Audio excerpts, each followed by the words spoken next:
Hey vlog buddies, I just got in from a jog, so don't mind me, I'm a sweaty mess. Howevers, I have a little story to share. So, gather around my children, my little blog buddies, have a seat, have a seat, have a seat. I'm going to tell you a story about when I was at Catholic University. And I was a little bit more tart, maybe crisp back then. And the school that I was at was super conservative. Not only was it Catholic, but it was conservative. And I don't think that the two necessarily have to go hand in hand, but they did in this school. And I was out on campus, and my friends were out, and we tried to form a gay-straight alliance. The school wouldn't let us do it. And it was always interesting because a lot of the people at the school were gay, including the priests, but a lot of the administrators were gay. And some of them openly so. And whenever the school would speak out against the gay-straight alliance that we were trying to create, they would have their gay administrators do it.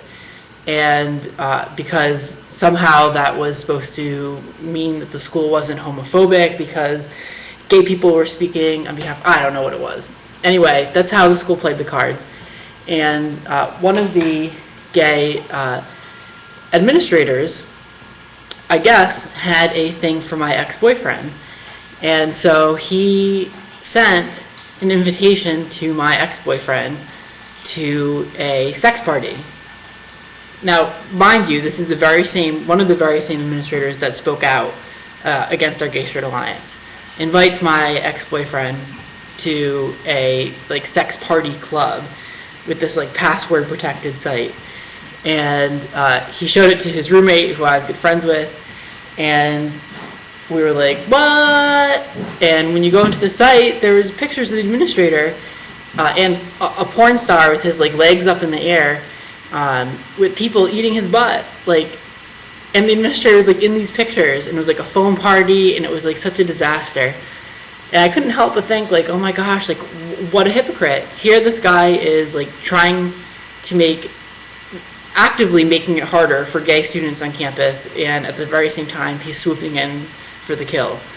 And so, because like I said, we were a bit tart back then, me and my friends, we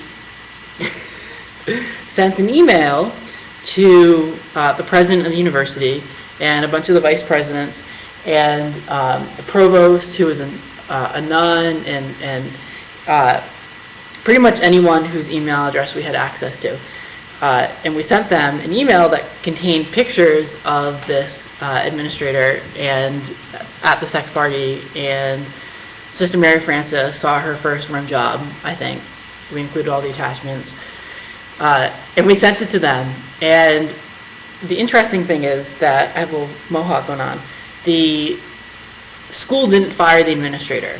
I guess they gave him a second chance or whatever. They definitely got our email because it was it was a disaster. Anyway, they didn't fire this administrator.